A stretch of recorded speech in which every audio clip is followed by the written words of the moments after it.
Listo, jóvenes. ¿Se ve lo que estoy compartiendo? Ya, ok. Gracias. Muy bien. Estamos ya entrando prácticamente a la última parte de este tema de estadística delictiva, ¿ya? Fíjense, esta última parte, lo que desea, digamos, alcanzar es resumir toda forma que tuviera la distribución empírica, llámese distribución empírica a los datos observados, ¿ya? De tal forma que lo podamos ubicar en su relación con la curva teórica normal. Ese podría ser tal vez el interés, ¿ya? Pero por propia cuenta también, sin aludir mucho a la distribución normal, que es casi la tendencia, uno podría cuantificar para simplemente ver en qué parte de del recorrido de la variable ocurre un mayor aglutinamiento, o sea, en el sentido de que hay una mayor concentración de datos, ¿ya? A eso se refiere. Aglutinar los datos puede resultar ser, digamos, ventajoso tal vez para algún criterio o perjudicial para otro, ¿de acuerdo? Todo dependerá del tenor del problema, pues, o sea, del interés del problema, ¿ya? Pero con estas medidas, lo que es posible hacer es medir ese grado de deformación. Como comentábamos en la clase pasada, que si tú solamente comparas la media, la mediana o la moda, ellos no te permiten cuantificar, solamente te permiten sugerir en qué lado de la distribución hay deformación.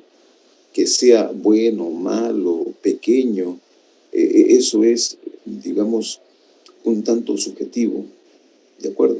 ¿Por qué? Porque en la literatura, en los textos, no hay forma de poder medir de esa manera. Solamente lo que hacen es establecer una relación. Y eso, siempre y cuando la distribución sea unimodal, ¿no? O sea que es bastante limitado, ¿ya? Pero definitivamente se puede rescatar algo que es interesante de ahí, ¿ya? ¿De acuerdo? En otros casos, como el que nos toca ver ahora, se hace a veces necesario medir el grado de deformación, ¿de acuerdo? Y esa deformación puede ocurrir de dos formas, ¿correcto? La primera de ellas es una deformación, por ejemplo, horizontal, ¿ya? Si nosotros tenemos, por ejemplo, una distribución, voy a aludir a la curva normal, es posible que tú tengas otra distribución empírica que de repente sea, lo voy a desfasar, sea de repente mucho más plana, o de repente sea mucho más aglutinada, ¿de acuerdo? La forma de la distribución, a veces lo que interesa es tratar de ver dónde ocurre la mayor concentración de datos, ¿ya? Y dónde ocurre lo inusual. Recuerden que lo inusual viene a ser lo poco frecuente, ¿de acuerdo? Y eso ya puede ser información para poder tomar alguna acción, ¿de acuerdo? ¿Correcto? Repito, en la mayoría de los casos se interpreta lo inusual como que, como algún aspecto o suceso que demanda una acción, ¿de acuerdo? Pero les comento adicionalmente que también es relativo, porque todo dependerá del interés del problema, ¿no? Es como si les dijera, hay una distribución en verde, así como la que aparece en línea en verde, ¿no?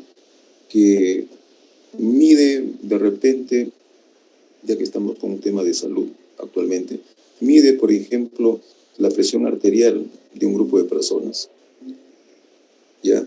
Y se ha encontrado un modelamiento de este tipo, asimétrica positiva, ¿de acuerdo? No voy a decir siempre que una distribución deformada es mala, en el sentido de que sea negativo, porque esto podría representar mayormente al grueso de las personas que fueron consultadas que se encuentran en condiciones de repente de normalidad, el grupo mayor. Y inusualmente, quizá algunos de ellos presentan una presión arterial superior a ella, ¿no? ¿De acuerdo? Entonces, todo dependerá del problema, ¿ya? ¿De acuerdo? Pero eso sí, esos altibajos de poca incidencia o poca frecuencia es lo que nos debe llamar la atención. ¿De acuerdo? Correcto, entonces, ¿no? Desde el punto de vista de la distribución normal, la deformación puede ocurrir horizontalmente, acá sí, en esta forma, ¿no? ¿Dónde se inclina la distribución? Voy a poner otra por acá, así. Y como verán, también está inclinada hacia un costado. ¿De acuerdo? Y otra deformación que se puede presentar es la deformación, por ejemplo, vamos a colocar un costado acá, vertical. ¿De acuerdo? O sea, es posible que la distribución sea muy aplanada, sea muy empinada. Por ejemplo, podemos poner por acá una distribución así, ¿de acuerdo? Y aglutina demasiado, ¿no? Que sea bueno o malo, eso ya después lo vamos a ver, ¿de acuerdo? Según ya el problema.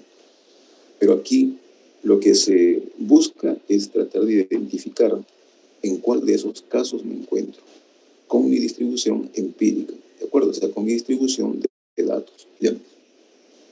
Fíjense que para poder asociar a algún grado de formación, y aquí viene una vez más el comentario respecto a los gráficos, de todos los gráficos, correcto, que hemos comentado o visto, ¿cuál de ellos sería idóneo, ¿no?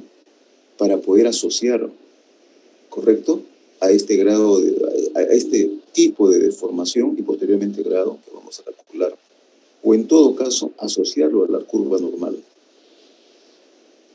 Y se puede deducir de manera inmediata que son los polígonos los que se prefieren para el modelamiento, ¿de acuerdo?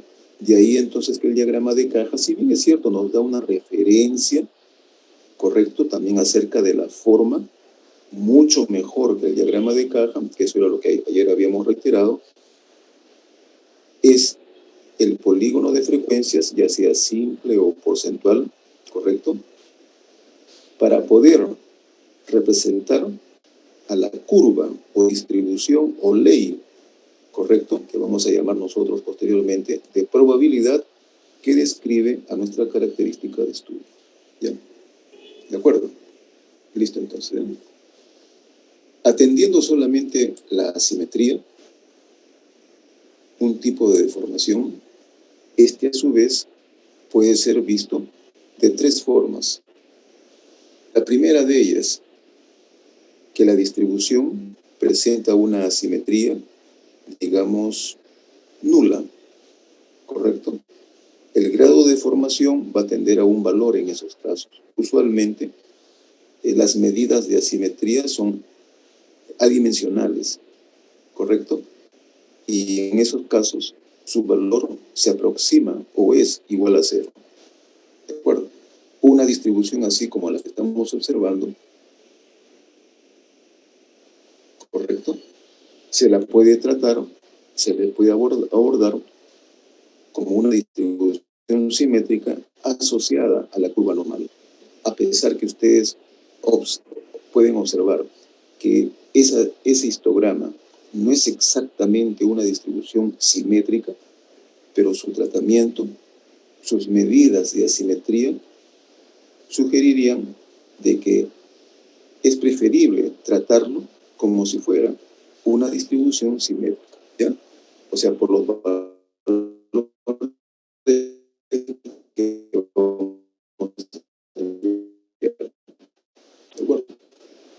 hay otros casos en que la distribución, ya sea el histograma o su polígono, tiende a darse o a inclinarse en uno de sus extremos, ¿de acuerdo? Como la distribución que estamos viendo ahora acá en el centro. Es una distribución sesgada, correcto, a la derecha. Una vez más, el sesgo es lo inusual. El sesgo es lo discordante, el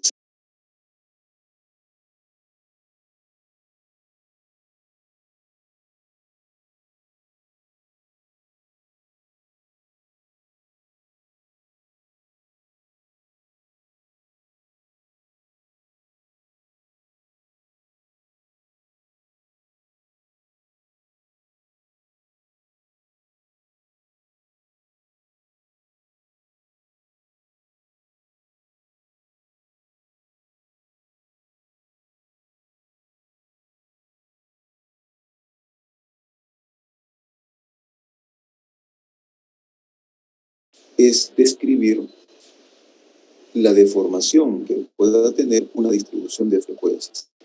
Entonces, en tus comentarios, que sí era explícita, era explícito, recuerden, que comentar el gráfico, ¿de acuerdo? No lo puedes dejar al gráfico mudo, ¿bien? Hay que destacar lo más relevante de ese gráfico. A ello puedes agregar entonces esta interpretación de deformación, ¿no? Indicando pues que la distribución es asimétrica positiva, por ejemplo, ¿no es cierto? Y que la menor incidencia, correcto, o casos inusuales ocurren en uno de sus extremos, ¿de acuerdo?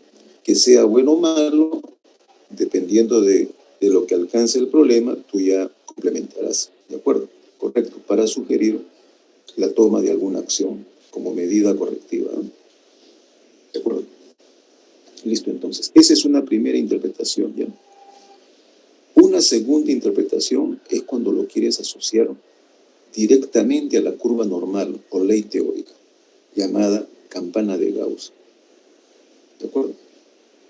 En esos casos, cuando tu interés sea asociarlo a la curva normal, es porque de por medio tú estás buscando el modelamiento de tu distribución empírica.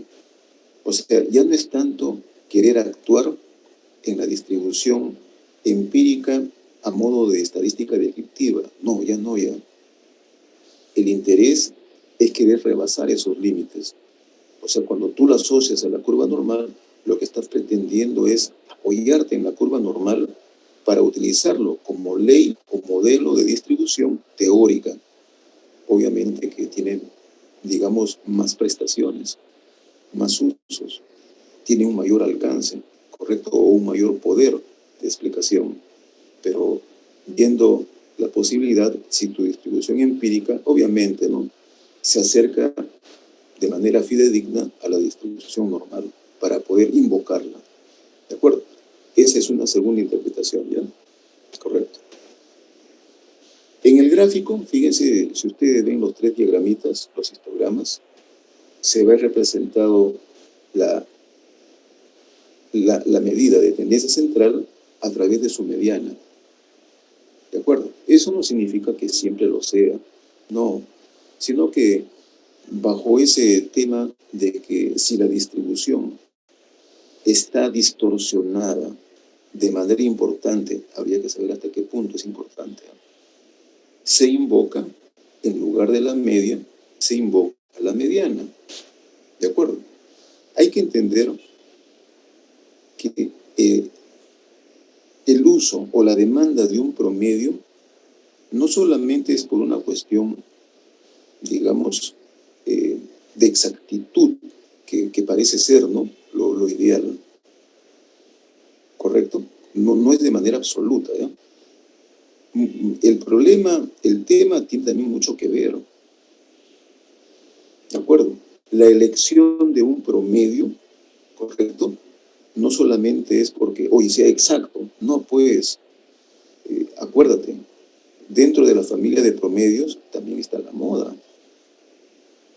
Y la moda, obviamente, se robustece, se hace importante, podríamos decir así, cuando tú tienes datos masivos, ¿correcto? A pesar que la media también está presente, la moda sería mucho más importante para poder describirlo. ¿Te das cuenta? O sea que ya es por una cuestión de concepto, ¿de acuerdo? Por el hecho que estás utilizando O sea, una gran cantidad o volumen de datos. ¿De acuerdo? Eso no significa también que descartes a la media, ¿no? La media está acompañando, pero quien tiene, digamos así, una mayor atención sería el caso del valor modal. ¿De acuerdo? Correcto. ¿Ya? Cuando ya tu tema es querer saber, tienes ya la seguridad, ¿no? Que la media es la que hay que aplicar en un conjunto de datos. Pero tu duda es saber si es representativa o no. Ojo, fíjense ese comentario. Ya sabes que la media entre la moda y la mediana es la más idónea. ¿De acuerdo? Algo así como por principio. ¿De acuerdo? Pero tu duda es saber si representa bien a la distribución. En esos casos, conviene entonces referirse a la mediana. ¿Y por qué no también a la moda? O sea, como si fueran puntos referentes para ver si realmente hay una gran diferencia con ellos y poder al menos establecer cuantitativamente si la distribución está deformada o no. ¿De acuerdo? Ojo, ese criterio es un criterio bastante primario, básico. Tú lo puedes pulir. Eso se puede pulir más todavía. ¿Con qué criterio? Con el criterio que estamos nosotros ahora desarrollando, que se conoce asimetría y kurtosis. ¿De acuerdo? Es mucho más contundente este último. ¿Correcto? Entonces, esa es la atención que tenemos que dar. ¿Verdad? A ver, vamos a mejorar esto. Muy bien. Correcto. Muy bien. Ahí, por ejemplo, una vez más, se hace hincapié a la mediana, ¿no? Reitero lo dicho, viendo o presumiendo que tu distribución está deformada, invocas a la mediana. Bueno, muy bien. En el primer gráfico, la distribución aparece centrada. Es una distribución simétrica, pero la mediana está ahí, ¿no? Miren las áreas, por favor. Mitad, mitad, ¿no? 50% a cada lado. En el segundo gráfico de la derecha, correcto, vemos una deformación. Que sea severa, moderada o leve, ya lo veremos después, ¿de acuerdo? Pero sí, el gráfico unimodal establece de que hay una asimetría en el extremo superior, ¿de acuerdo? Y una vez más, fíjense en la mediana, ¿de acuerdo? En la parte inferior, inmediata, ahí debajo de la anterior, aparece el otro tipo de deformación y nuevamente observen a la mediana, ¿de acuerdo? La mediana es un promedio, pero también es a la vez una medida de localización. No siempre se posiciona en el centro del recorrido de la variable, como ustedes ven. ¿De acuerdo?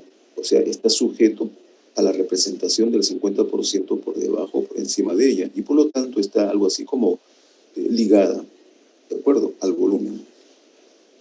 Y en el gráfico que aparece a su izquierda, de la que estamos comentando, aparece una distribución también simétrica, como en un momento comentamos para un histograma, que al hablar de simetría, no es que estemos pensando siempre en la simetría asociada a la curva normal, ¿no?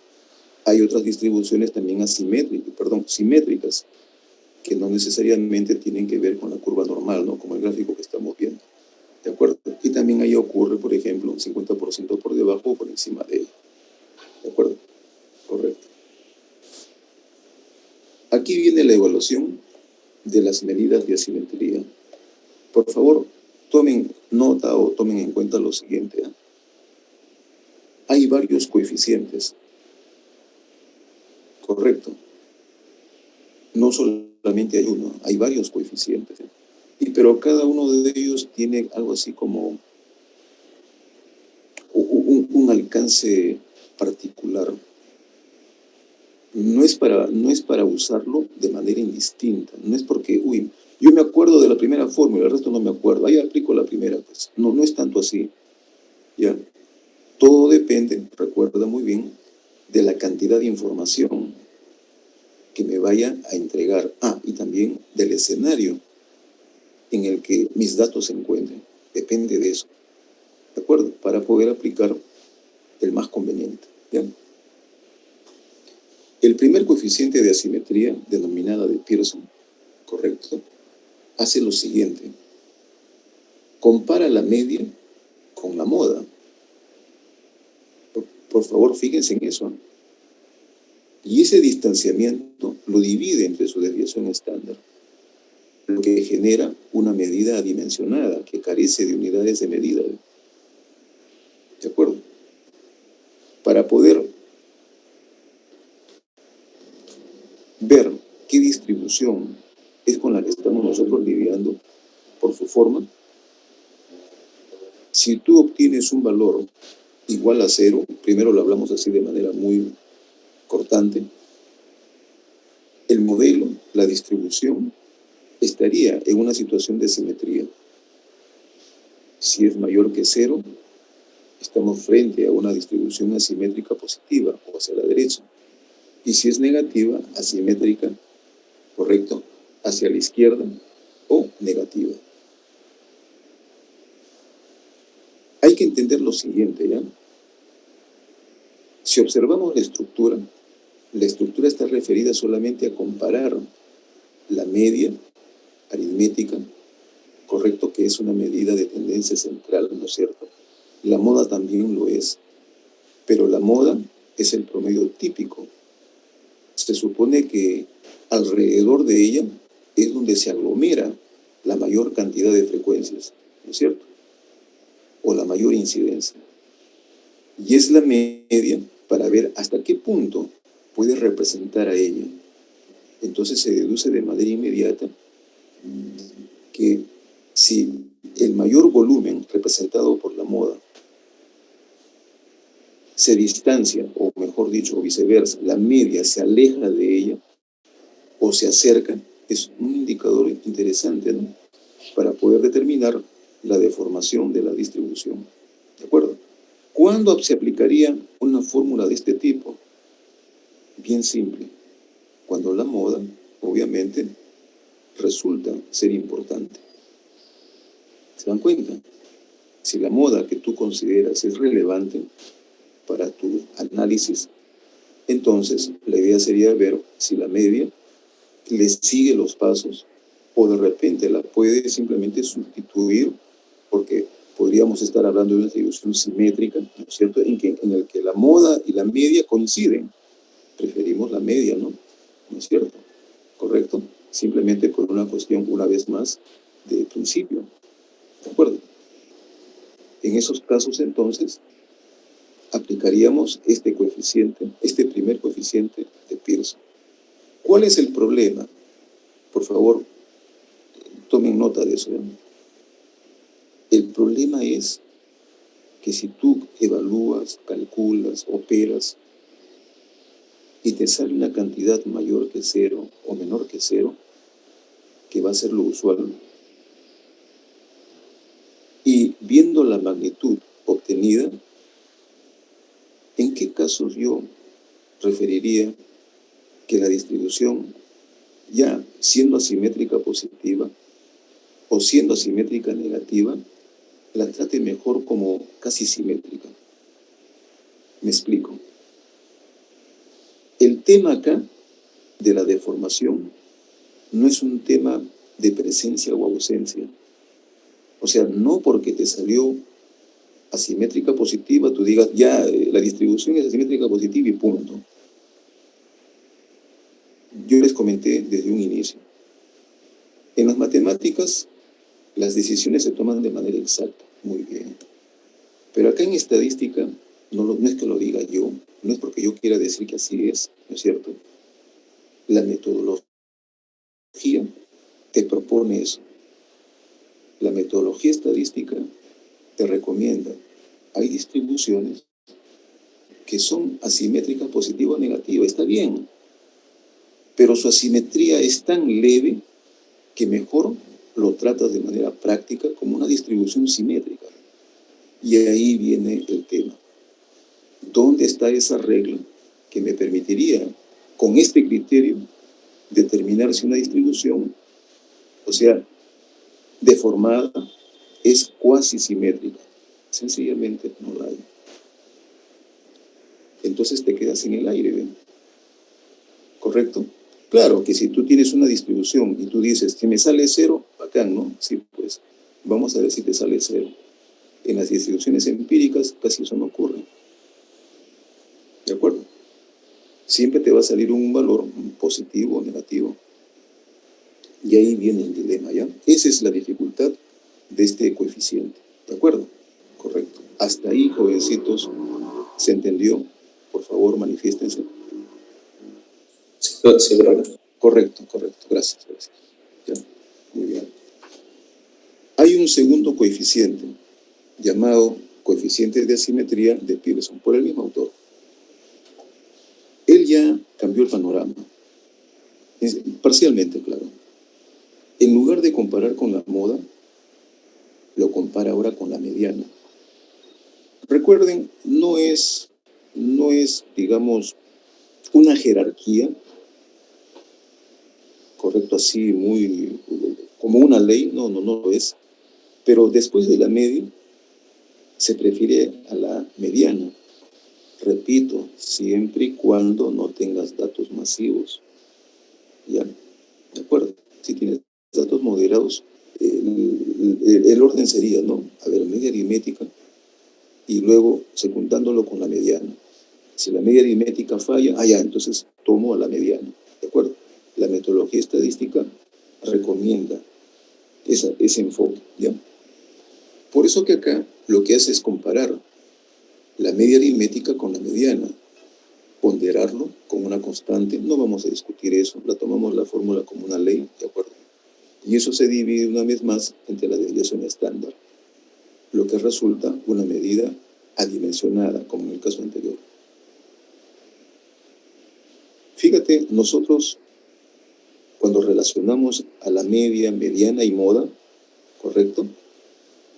Dijimos, jóvenes, tomemos un criterio así intuitivo, empírico, para poder determinar la forma, no he dicho cuantificar, determinar la forma. Comparen la media aritmética con la mediana a manera de variación porcentual. Y si esta variación porcentual cae por encima del 5%, ya se puede más o menos deducir que hay un distanciamiento ya importante. Y por lo tanto la media se diferencia, ¿no?, de la mediana. No. Entonces en esos casos tómese a la mediana mejor, ¿no?, como preferido. ¿De acuerdo? Noten ustedes ahora este coeficiente, fíjense. Si tú en una distribución consideras que la mediana es la más adecuada, ya has determinado eso, y quieres ahora calcular el grado de deformación, no solamente decir salió positivo o negativo, ¿no?, que era con la relación anterior. No me refiero a la fórmula anterior, la relación entre los tres valores numéricos, media, mediana y moda. Ese criterio quedó entonces. ¿Se dan cuenta? Tiene una debilidad, no calcula grado de deformación. ¿De acuerdo? Por eso que ahora estamos comentando con estos coeficientes. Evalúo y calculo mi asimetría bajo este criterio. ¿De acuerdo? Correcto, entonces. ¿Qué es lo que hago? Al igual que en el caso anterior, lo comparo con 0. Si es igual a 0, diré entonces que la distribución es simétrica. Si es mayor o menor, asimétrica positiva o asimétrica negativa respectivamente. ¿De acuerdo? Muy similar al caso anterior. Perfecto. ¿Cuál es la desventaja? Igual como en el caso anterior. Recuerda que si aplicas esta fórmula, está 100% garantizado. Tu asimetría no te va a salir 0, no va a salir. ¿De acuerdo? Te va a salir por encima de 0 o por debajo de 0. Y la pregunta va a ser, esa distribución que cuantificaste y obtuviste un resultado, ¿qué tratamiento le darías? La pregunta más o menos, su tenor va a ser algo así. Desde el punto de vista de asimetría, ¿se puede considerar que la distribución empírica sigue un modelo normal? Por favor, atentos con esa formulación. Si el tenor dice así, no puedo ser cortante acá. O sea, no porque la simetría salió positiva y yo tenga que decir, no sigue un modelo normal. ¿Se dan cuenta? ¿Por qué? Porque ese seguimiento en estadística se lo trata en términos de aproximación. ¿De acuerdo? Y eso lo vamos a repetir una y otra vez cuando abordemos leyes de probabilidad. ¿Ya? ¿De acuerdo? Entonces, ¿cuál es la debilidad? La misma que en el caso anterior. No hay regla, no hay criterio que permita decidir si el grado de formación es importante, o sea, significativo o algo así, o de repente es incipiente, a tal punto que podríamos desconsiderar. No hay en esta parte. ¿De acuerdo? Listo, entonces. Viendo esas dificultades, otro señor, que es dos de ellos, Bowley y Joule, correcto, proponen un tercer coeficiente. Pero ellos ya fueron más ingeniosos. Fíjense, miren, en lugar de utilizar la media aritmética, la moda, prefirieron abocarse a las medidas cuartílicas. Correcto. Y fíjense, ya no utiliza la desviación estándar. ¿Recuerda qué es la desviación estándar? Una medida de dispersión. Perfecto. ¿Es la única? No. Hay otras medidas de dispersión. ¿Se acuerdan? Cuando les dije, el rango, no lo subestimen al rango. Y así como el rango, hay otros rangos también. Uno de ellos es el rango intercuartílico. Ahí está, ven, mírenlo, está en el denominador, ven. Ella es una medida de variabilidad, ven. Y miren el ingenio, ¿no? Utiliza los cuartiles, ¿correcto? Para poder relacionarlo con el rango intercuartílico. Si tú piensas en ese detalle, ¿qué está haciendo esta formulación? Lo voy a graficar acá. ¿Ya? Voy a poner aquí, abajito, una distribución. Por ejemplo, puede ser así. Así, ¿ya? Voy a poner así. Perfecto. Cuando tú analizas con las fórmulas anteriores y calculas la desviación estándar, recuerda que ella trabaja con todos los datos, ¿no? Trabaja hasta con el menor y con el mayor de la distribución. ¿De acuerdo? Pero esta fórmula no. Esta fórmula se concentra y dice, a ver, ya, ¿quieres que determine si la distribución está deformada? Me ubico acá, ¿ve? Cuartil 1, por un lado, y el cuartil Q3. Y todo su análisis se aboca en ese tramo. Ahí, en ese tramo se aboca. Donde está, ya hemos dicho, el 50% de la distribución. ¿Correcto? Ahí está el 50%. Entonces, por favor, sean consecuentes. Si en este tramo, que se supone es el tramo central, y donde la distribución debería posicionarse centralmente más, ¿no es cierto? Es de esperar eso, es de esperar, puede romper esa regla, claro. Si en este 50% ocurriera deformación, entonces, díganme, jovencitos, ¿qué podríamos pensar de los extremos? Por lo menos de uno de ellos, ¿qué podríamos pensar? ¿Que está centrado o está descentrado, sesgado? Manifiéstense, jóvenes. Está sesgado. O sea, si en el centro se detecta algún sesgo ya, entonces ni hablar, pues, en alguno de esos extremos o de repente en ambos hay un sesgo considerable y por lo tanto la distribución está deformada. Fíjense, miren esa particularidad, ¿eh? ¿De acuerdo?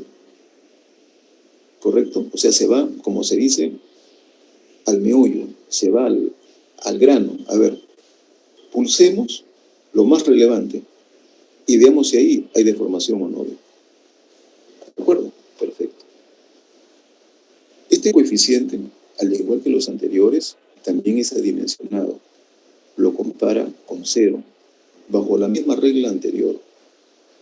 Y una vez más, en nuestro quehacer empírico, no vamos a obtener que el valor de la simetría sea exactamente cero. Correcto, no va a ser eso lo usual. Lo usual va a ser que sea diferente. Por lo tanto, también tiene una debilidad. ¿De acuerdo? Correcto, no tener una regla que permita saber hasta qué punto una deformación puede ser relevante o de repente irrelevante, ¿no?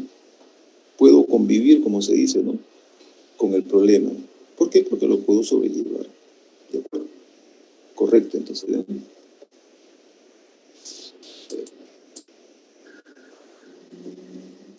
Muy bien. A ver, por acá. Esto también saquemos esto.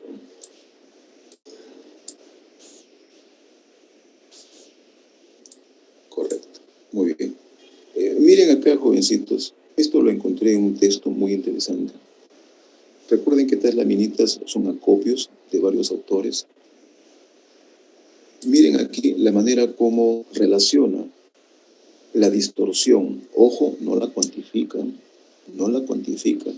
Esto podría ayudar a consolidar aún más la relación entre nuestros tres valores numéricos: mediana, moda, correcto, y media aritmética. Compara Q3 con Q2 y luego Q2 con Q1 para sugerir, para señalar de manera cualitativa nada más en qué dirección ocurre la deformación. ¿Ya? ¿De acuerdo? Hay que tener bien claro eso, ¿ya? Una cosa es que tú señales, indiques, y otra que cuantifiques, que calcules el grado, ¿ya?, que es el que estamos ahora comentando. Muy bien, voy a pasar esto. Aquí, ¿ya? Viendo las limitaciones, correcto, de las medidas de asimetría, Fischer, un gran investigador abocado al estudio estadístico, es uno de los propulsores de la inferencia estadística tiempo atrás. Propone lo siguiente: una medida de asimetría basada en momentos. Esta notación que ustedes ven, a ver, una vez más.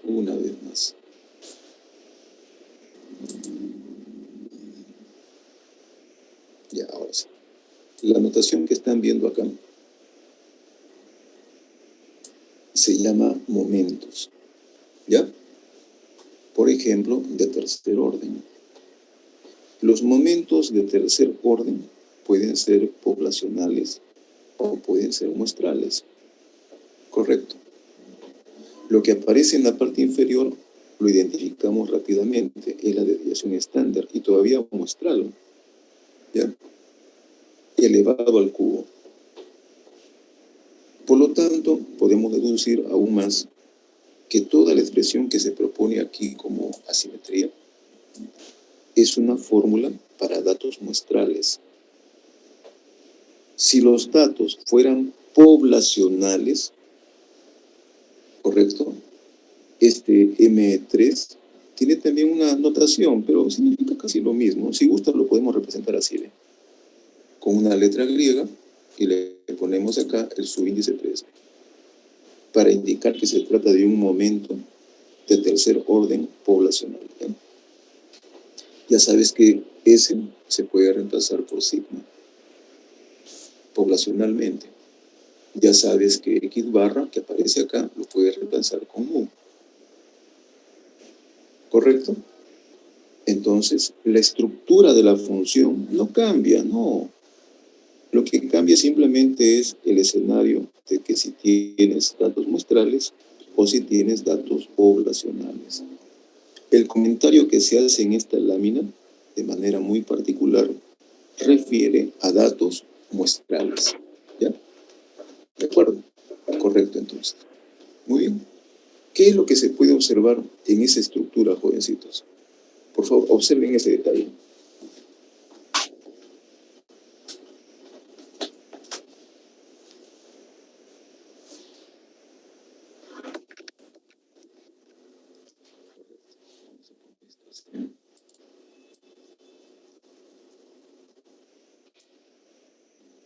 Si ustedes observan, el momento muestral de tercer orden es esta expresión. Vamos a ver aquí.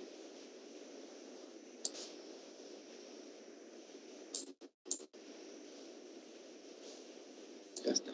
Esto de acá.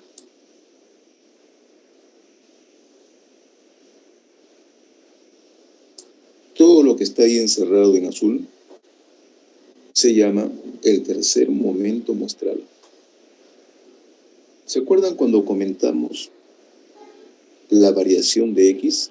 ¿Se acuerdan, jóvenes? Que es un insumo que se utiliza mucho en la varianza o también desviación estándar. ¿Correcto? ¿Quién es la variación? La variación es esta. Sumatoria de XY, ¿correcto? Menos la media. Estoy hablando a nivel muestral, ¿ya? Así. Y esa variación elevado al cuadrado.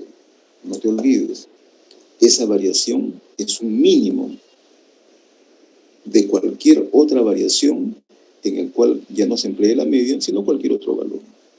Esta expresión es un mínimo, ¿ya? ¿De acuerdo?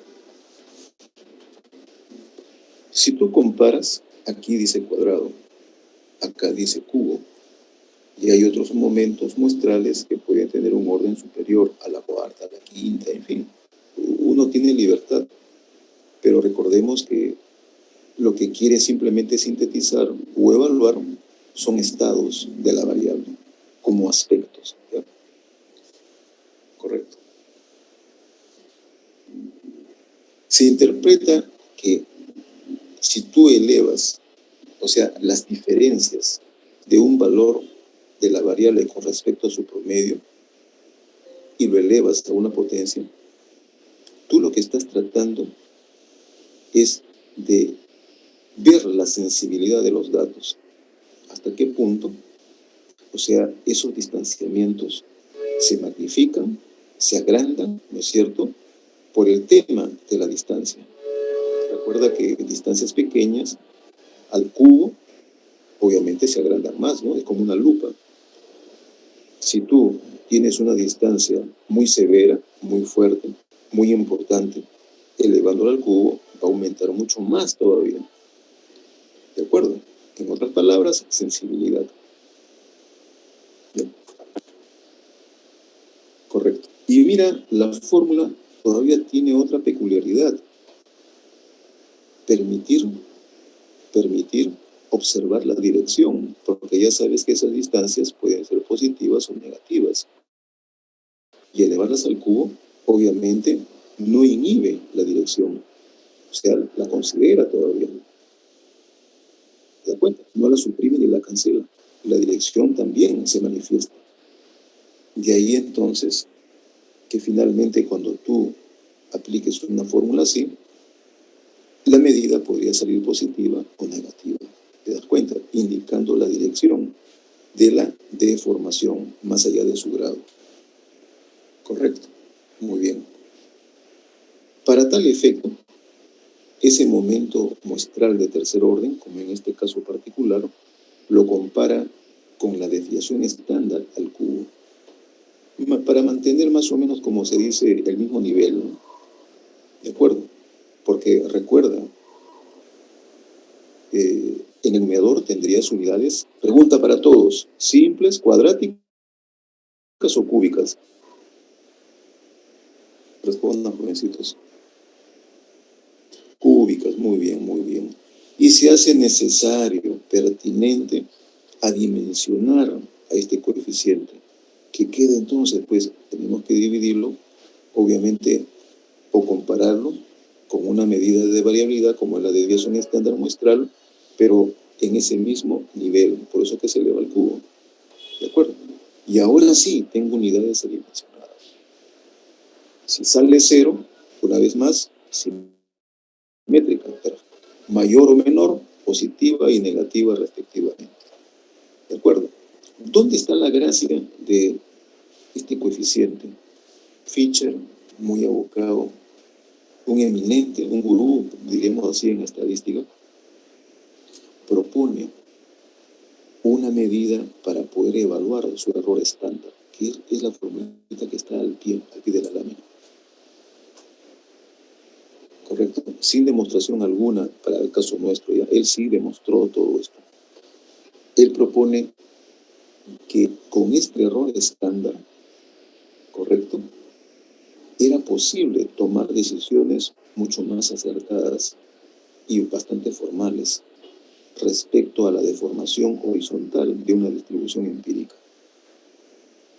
¿Se dan cuenta? O sea, en estadística, lo hemos comentado, jóvenes, en estadística todos los criterios, por muy simples o sofisticados que sean, se apoyan en promedio y en varianza.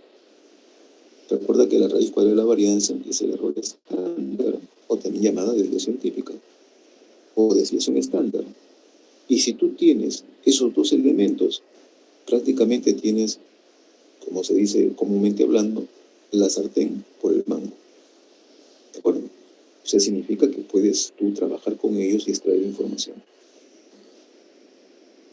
Él consigue proponer, ¿correcto?, el error estándar de este estimador, o sea, de toda la asimetría llamada asimetría de Fisher. ¿Correcto? Y con él lo que hace es encontrar un entorno a manera de banda de valores, algo así como un pequeño intervalito.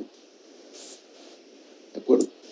En ese pequeño intervalito va a haber un límite inferior y va a haber un límite superior. Todo eso lo vas a conseguir con esta medida y con su error estándar. ¿Ya? Eso lo vamos a investigar más adelante. Por ahora una idea rápida. Y al obtener ese intervalito, tú vas a decir, ah, caramba, ¿y ahora qué hago? En ese intervalito estaría la verdadera simetría de tu distribución, la real. Y tú vas a decir lo siguiente. Entonces, si la simetría es igual a 0 y pertenece al intervalito, concluyo, en ese caso, que la distribución es simétrica. ¿De acuerdo? Ahí está, simétrica. Listo. ¿De acuerdo? Esta asimetría igual a 0 es una hipótesis. No es tu dato empírico. Tu dato empírico está acá, en el intervalo. Y lo que te ha proporcionado Fisher es un criterio de decisión. Correcto. Ahora, con ese criterio, por muy chiquito o grande que te haya salido tu asimetría, tú tienes ahora el poder para poder decidir acerca de si tu distribución hay que tratarlo como simétrica o tratarlo como una distribución asimétrica. ¿Se dan cuenta? Eso es un cambio así, muy importante en relación a los coeficientes anteriores. No por ello los coeficientes anteriores habría que desecharlos. No, por favor. Son elementos que te pueden ayudar a visualizar mejor la forma de una distribución. ¿Ya? ¿De acuerdo? Listo, entonces.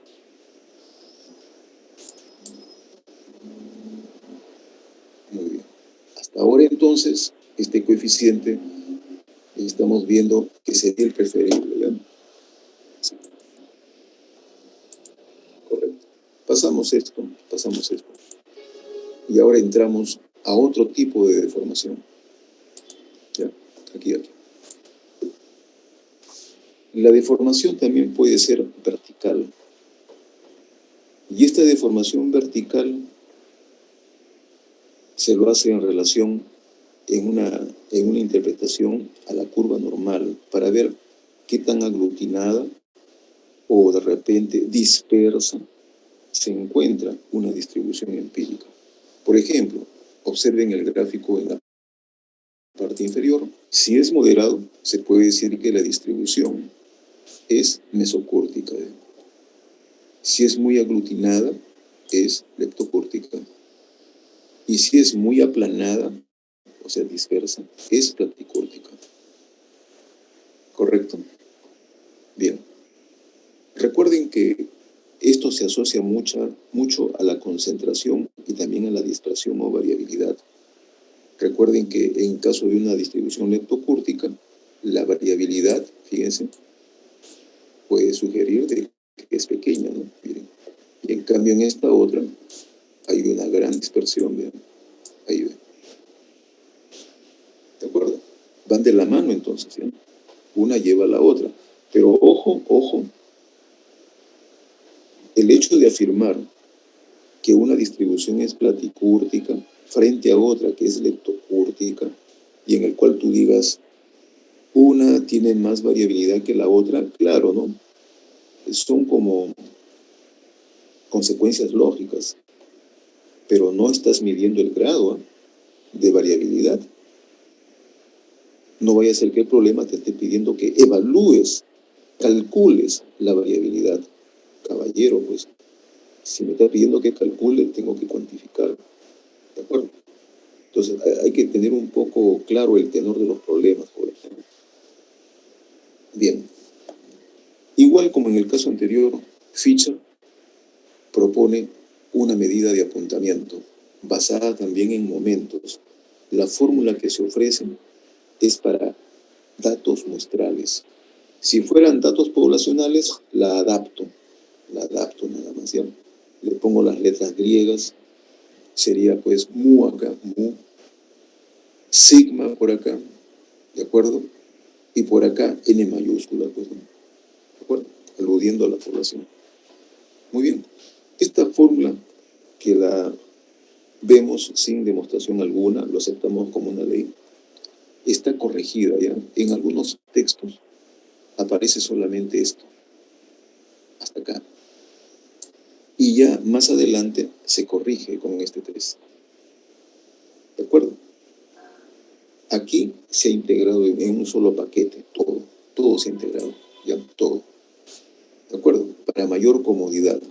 Porque desde ese punto de vista, tú puedes compararlo con 0 si es mayor o es menor que esa cifra.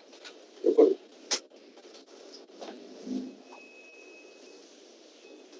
¿De acuerdo? Se hace más fácil, ¿no?, su comparación.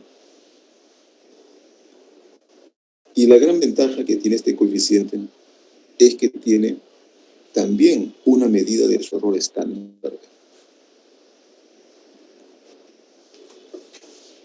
Correcto.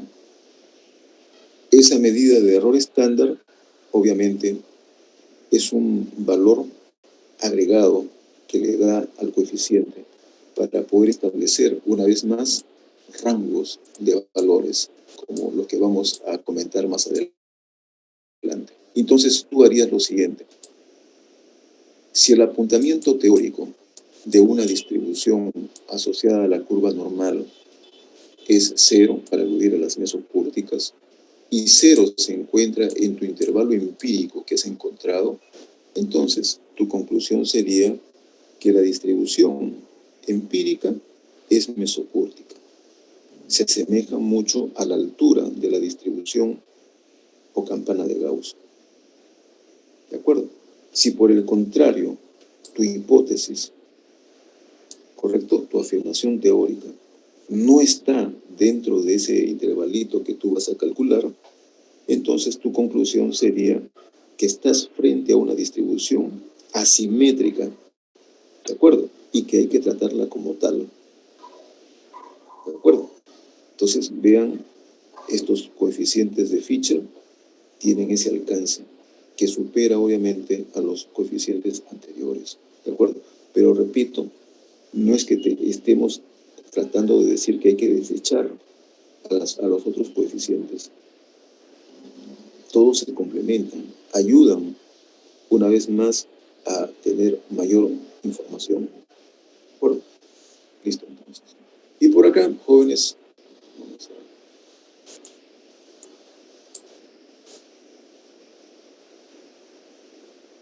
Saquemos esto. Ahora sí.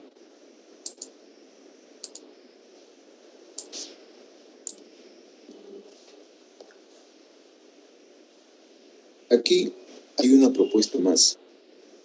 Así como en las medidas de asimetría se vio que una de ellas estaba en términos de medidas cuartílicas, Kelley, otro gran apasionado de la estadística, propone un coeficiente muy interesante, fíjense, usando medidas cuantílicas. ¿Y él qué es lo que hace? Por favor, observen este detalle, jovencitos. Acá, observen esto.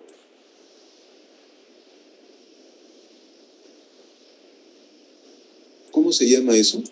Se llama el rango semi-intercuartílico. ¿Y cómo se llama lo que está abajo? ¿Cómo se llama? El rango interpercentílico. Si le quitamos el 2, ¿por qué? Porque con el 2 es una desviación cuartila, ¿se acuerdan? Para la construcción de los diagramas de caja. Ahí lo habíamos formulado. Pero si tú comparas el rango intercuartílico con el rango interpercentílico, ¿qué estás haciendo? ¿Qué estás haciendo? Por favor, aquí una pequeña referencia. Aquí está tu rango recorrido. Aquí está los límites de tu rango interpercentílico. Ahí está. A ver, esta cosita no me ayuda.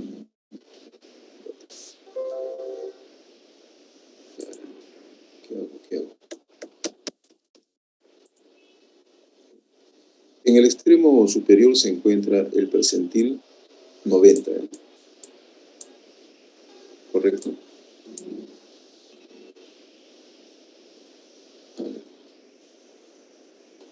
Y dentro de ella se encuentran los cuartiles. Aquí está Q sub 1 y por acá está Q sub 3. Ahí está, ¿no? Listo. Estamos comparando un rango con respecto a otro. ¿De acuerdo?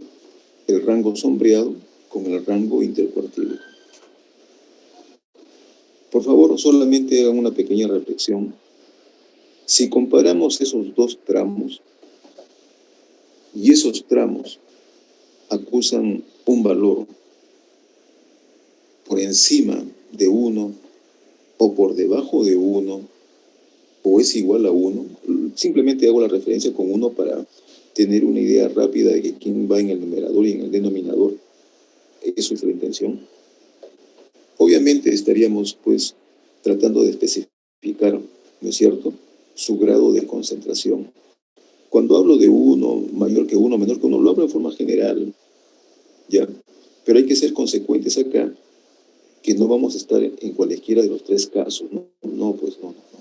¿Por qué? Porque se sobreentiende que Q sub 1 y Q sub 3 va a contemplar un rango que siempre va a ser absorbido, ¿no es cierto?, por el rango interpercentílico.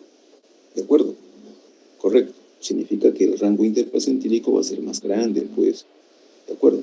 Si no, a lo que voy es que en esas situaciones puede ocurrir que Q sub 1 y Q sub 3 pretendan querer acercarse a los extremos, respectivamente, del rango interpercentílico. O sea, me refiero al percentil 10 y al percentil 90. ¿Se dan cuenta?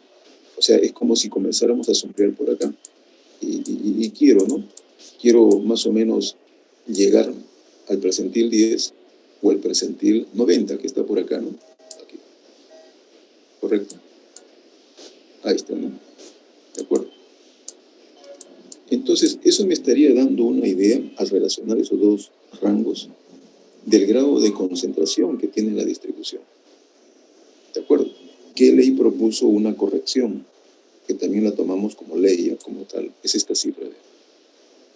Les comento que en algunos textos la corrección no aparece acá, la corrección aparece en la regla.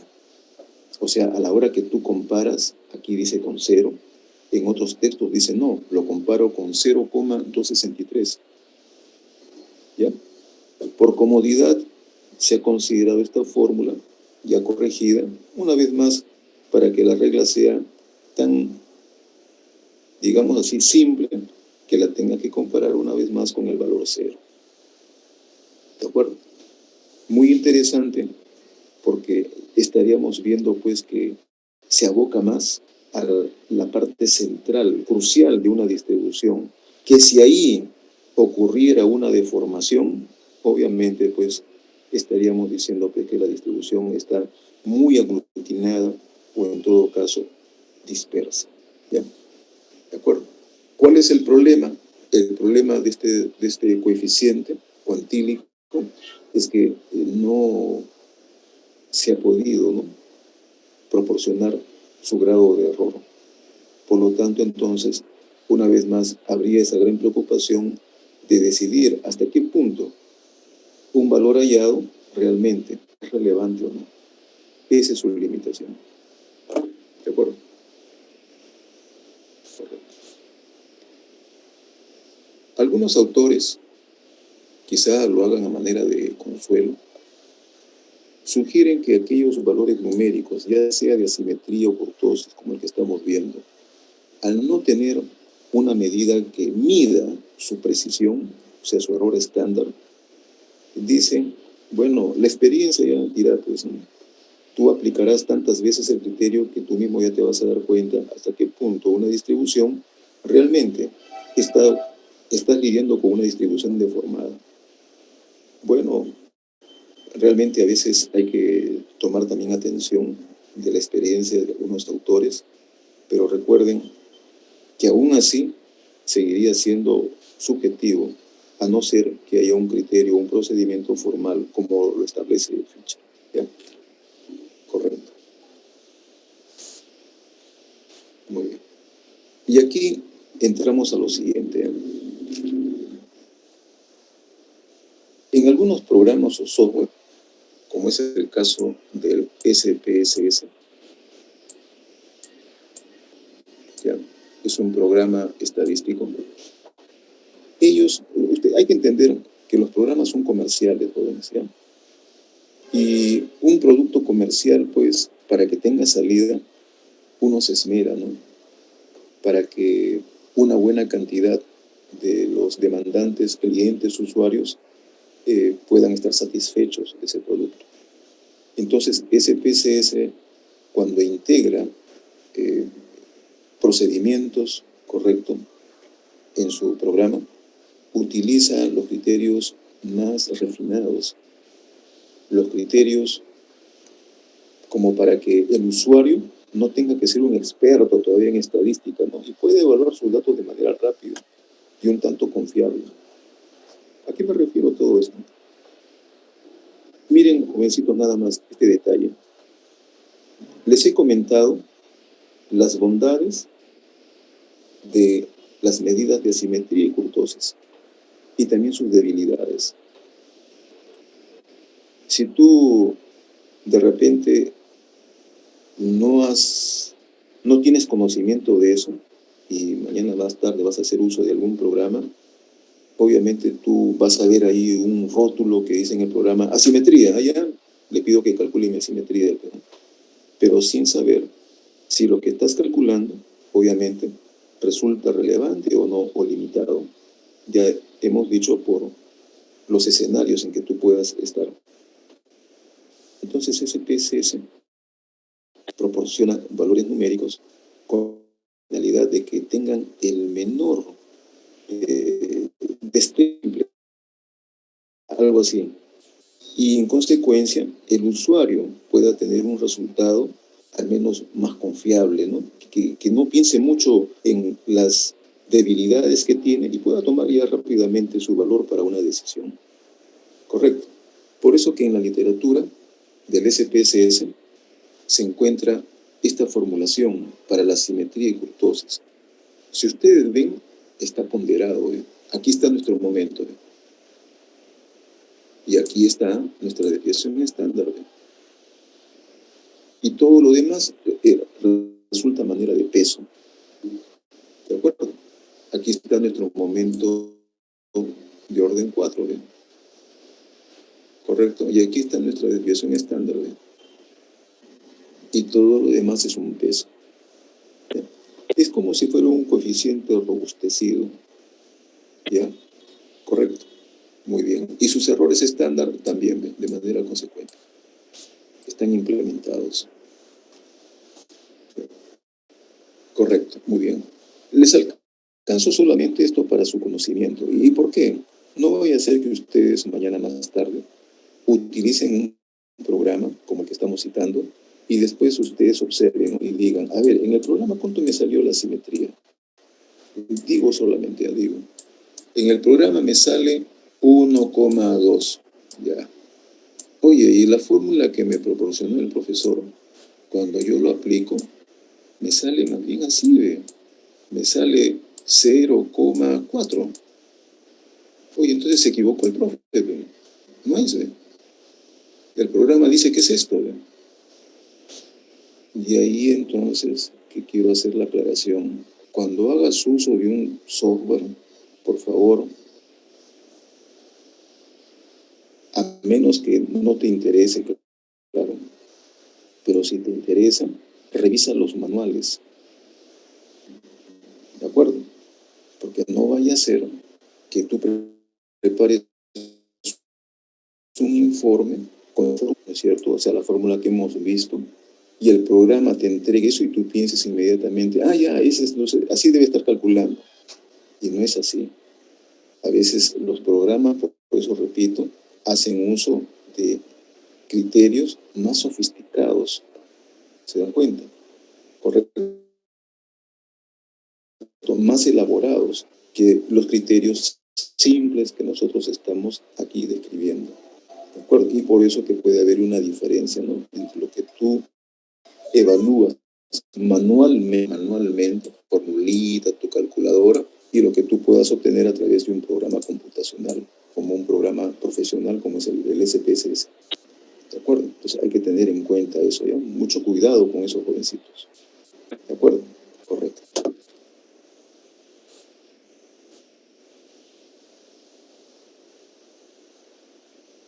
Muy bien.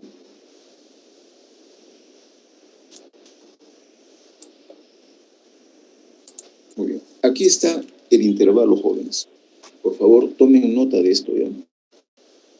Esto es sí o sí, ¿ya? En un problema va a tener que venir esto, ¿ya? Sí o sí. Les adelanto, ¿ya? ¿De acuerdo? Cuando te pidan calcular la asimetría o el apuntamiento y la pregunta sea, determine si la distribución empírica sigue una distribución normal. Ya listo, ya lo dijo el tenor, ya. Aquí lo que me está diciendo es que calcule, correcto, y que encuentre los intervalitos de aceptación. ¿De acuerdo? Muy bien. Este es el primer caso, es para la asimetría. ¿De acuerdo? Ojo, esta es una anotación nada más. Aquí el autor ha utilizado G1. Nosotros estamos utilizando la notación de asimetría. Acá está asimetría. ¿De acuerdo? Acá sería apuntamiento. Apuntamiento. ¿Ya? No hay problema con eso. Correcto. Y dice más menos 2 veces el error estándar. Sí, esa misma formulita que vistes. Y lo mismo acá, ¿ve? Lo que vistes en la asimetría y lo que vistes en el apuntamiento como error estándar. ¿Eso qué significa? Que está haciendo referencia al criterio de Fisher. Correcto. Listo, entonces. ¿Qué significa ponerle 2? Y aquí te da una pequeña interpretación el autor, ¿no? Es como generar un intervalo de confianza al 95%. Por ahora, claro, este término se asocia más a la parte inferencial, pero ya lo proporcionamos acá como regla de decisión. Correcto, muy interesante, fíjate. Ya la decisión ya no es intuitiva, porque de carecer esto, alguien podría haber dicho, profe, yo encontré una simetría que era 0, por acá, 0,1, ¿ya? Correcto. Y haya concluido, ya es chiquito, dice, es poquito. Por lo tanto, hay que tratarlo como una distribución simétrica. ¿De acuerdo? No nos fiemos mucho de eso, porque podemos tener sorpresas. ¿De acuerdo? Mejor la regla, ¿ya? Mejor la regla. ¿De acuerdo? Igual en el caso del apuntamiento. Entonces, su construcción es bien sencilla. ¿Ve? No te olvides, es más menos, ¿ya? Tu valor puntual y luego 2 veces el error. Ya sabes cómo calcular el error con nuestras fórmulas simples que hemos visto, ¿no? Recordemos, por acá, jóvenes, ahí está el error de uno de ellos, 24 sobre n raíz, y para el otro caso, 6 sobre n raíz. Fáciles de recordar. ¿De acuerdo? Listo, entonces. Ese será el criterio para tomar decisiones, ¿eh? ¿De acuerdo? Y determinar si una distribución hay que tratarla como una distribución simétrica, ¿correcto? O cuasi simétrica, ¿ya? Correcto. Los cálculos son bien sencillos, bien simples, ¿de acuerdo? Correcto. Muy bien. Listo, jóvenes. Y ahora por acá, por acá, por acá. La distribución normal teórica tiene una serie de medidas muy peculiares, muy específicas. La que están ustedes observando es una representación de la curva normal que se conoce como curva normal estándar. ¿De acuerdo?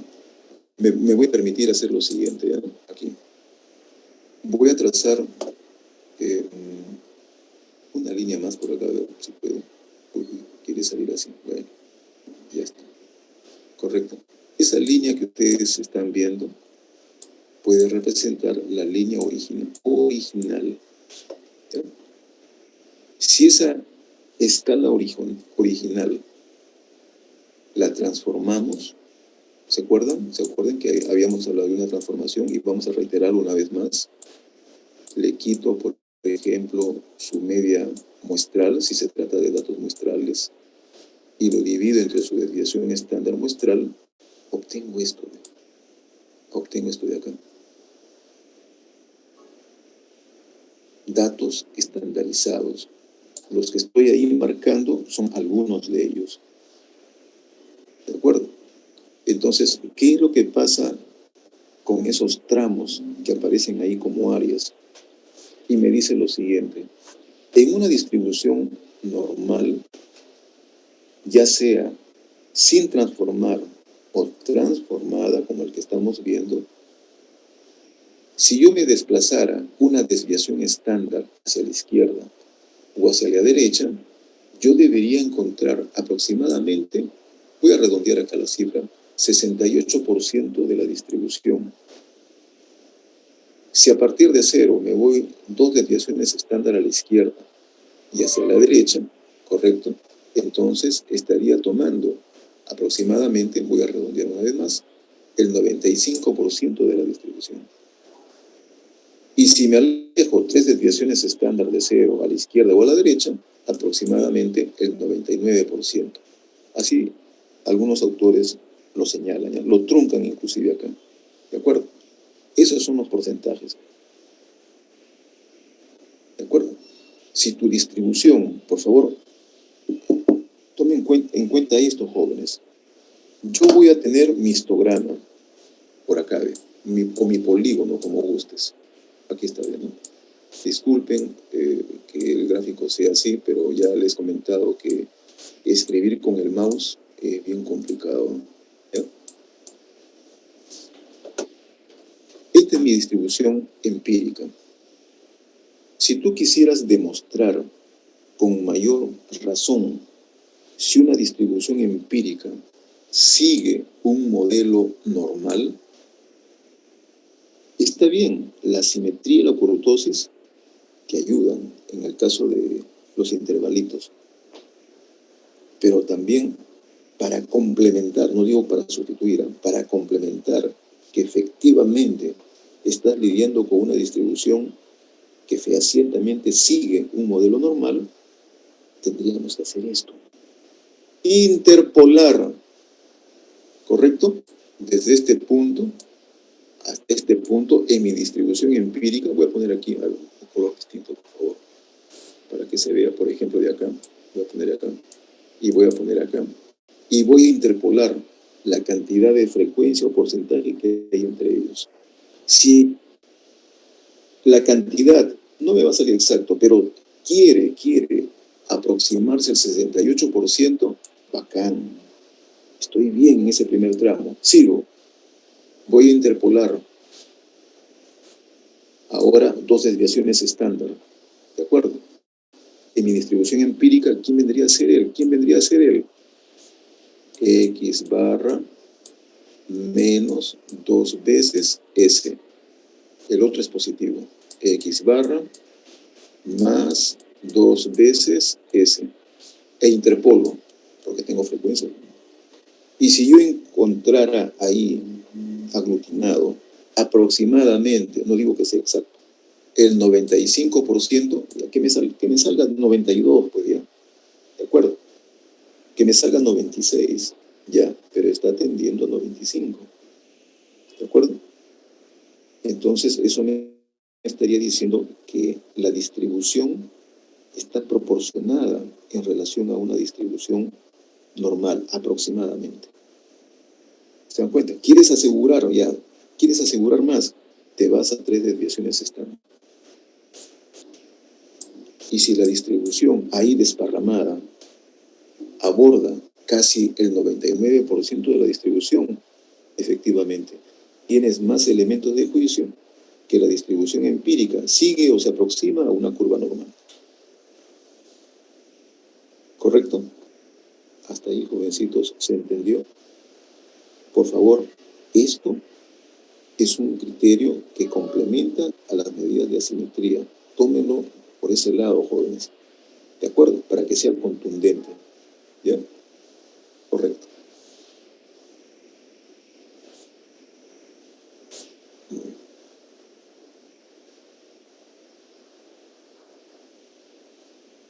Muy bien.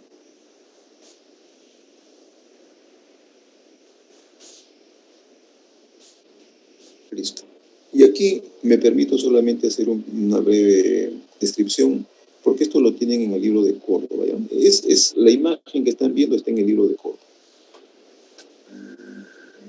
Particularmente el caso de la asimetría. En general, jovencitos, cuando una distribución se asemeja a la curva normal, su ojiva ascendente, tiene una característica muy peculiar. Es la línea que estamos viendo acá, denotada o señalada como B. Fíjense, si la curva se acerca a una distribución simétrica como ley normal, vamos a tener estos declives, ¿ve? Así como sigue por acá, ¿ve? Y por acá también. ¿De acuerdo? Y ahora acordémonos de nuestros polígonos acumulativos cuando presentamos las gráficas. Si tú tienes tu polígono y el polígono sube abruptamente y luego sigue subiendo, pero ya de manera leve, moderada. Eso lo habíamos deducido, ¿se acuerdan? Si sube abruptamente es porque está sumando muchas frecuencias. Y si sube lentamente es porque sí, sigue sumando frecuencias, pero ya de manera leve. ¿Se dan cuenta? Por lo tanto, la distribución es asimétrica. Por favor, manifiéstense, jóvenes. Asimétrica. ¿A la derecha? A la derecha. Muy bien, muy bien, muy bien. Correcto. Viceversa. Si la distribución sube lentamente es porque tienes pocas frecuencias. Y a medida que vas caminando hasta el otro extremo superior, vas aglutinando más, de manera severa, significa entonces que ahí está el montón, ¿no? ¿No es cierto? Por lo tanto, la distribución es asimétrica, negativa, ¿ya? Correcto. Así de siempre, así de siempre. Repito, esto está en el libro de Córdoba, ¿ya? Le he querido simplemente una vez más formalizar acá, presentárselos para que complemente ese comentario que hicimos en el caso de las ojivas. Y no nos olvidemos una vez más que también tienen su participación, ¿no? Explicación, ¿de acuerdo? Aunque claro, se ve mucho más bonito si tú tienes tu polígono, ¿no? O sea, cuando hablo del polígono, me refiero a él a veces, a él. ¿De acuerdo? Correcto, se ve más bonito, ¿no? Y es fácilmente de identificar, ¿no? Pero también las ojivas también proporcionan ese tipo de información. ¿De acuerdo? significa entonces? Esto lo dejamos acá, ¿ya? Esto lo dejamos acá. Muy bien. A ver, ¿dónde estoy? Aquí. Y ahora, para cerrar esta parte, jovencitos.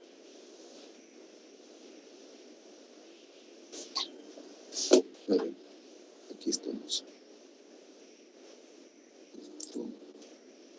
Acá. Me dicen, por favor, si se ve lo que estoy compartiendo, ¿no?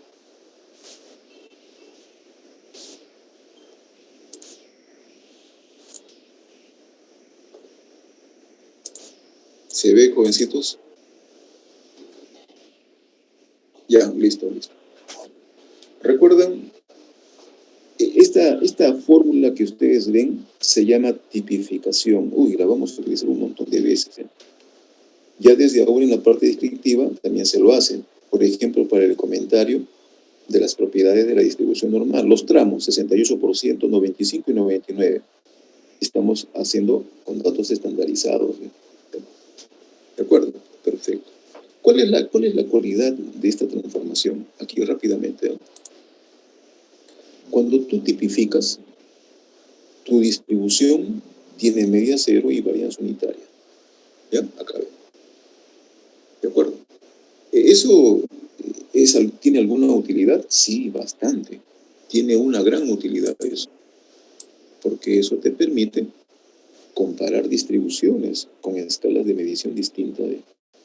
Cuando hablo de escalas me refiero, bueno, habría que especificarlo a las unidades de medición. Unidades de medición distintas, ahora lo puedo llevar a un mismo plano. ¿De acuerdo? Es posible también que esté lidiando con unidades de la misma clase, del mismo tipo. Pero recuerden, la media y la varianza juegan un rol trascendente. ¿Te das cuenta? O sea, cuando... Aquí, por favor. Yo puedo estar hablando de una curva, por ejemplo, simétrica, que tiene su propia media y tiene su propia desviación estándar. Y por acá hay otra, ¿ven? Por acá hay otra. Aquí. Por acá hay otra distribución. También tiene su media, ¿correcto? Y también tiene su desviación estándar. ¿De acuerdo? Claro, ambas parecen seguir un modelo normal, pero ojo, cada uno en su propio mundo, ¿no? ¿No es cierto? No, a pesar de que ambas pudieran expresar las mismas unidades de medición, yo no me voy a precipitar y voy a querer, pues, allá, listo, voy a comparar a los dos así de cajón. No, pues, recuerda que estás en un tema de centralidad y variabilidad. Y repito, cada uno de ellos tiene su propio mundo. ¿De acuerdo? Correcto, entonces, ¿cuál sería la idea? Quiero hacer una comparación más fidedigna. Mejor lo transformo, los estandarizo. ¿De acuerdo? Muy bien. Aquí viene el ejemplo, ¿no? A ver cómo hacemos acá. Listo. Por acá, perdón. Acá, ve. Este es un ejemplo muy comentado en los textos. ¿Ya? Tú tienes 2 trabajadores, ¿correcto? Que ganan, por ejemplo, 620 euros y 272 respectivamente.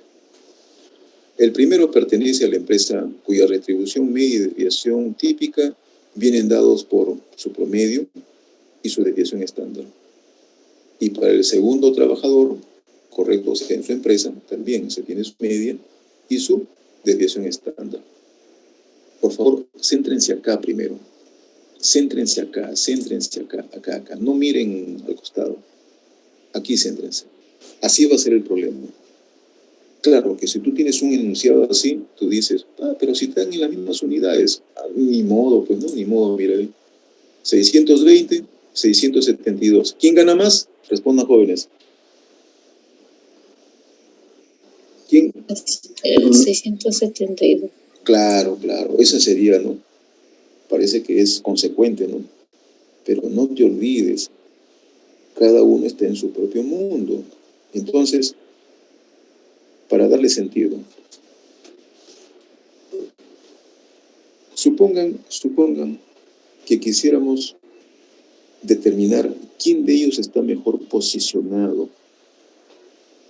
O sea, quién de ellos tendría pues un ingreso salarial correcto, mejor reconocido. Ojo, miren los términos que estoy utilizando. Si yo solamente me apoyara en la magnitud que 672, claro, alguien podría decir, claro, está mejor reconocido, ¿no es cierto? Pero ojo, ¿reconocido dónde? En una y en otra empresa. Está reconocido en su propia empresa. Pero ¿y el otro señor? ¿Se dan cuenta? Si eso no se entiende, mejor lo explico así. Piensen que estos valores representan las puntuaciones de un examen. ¿Correcto?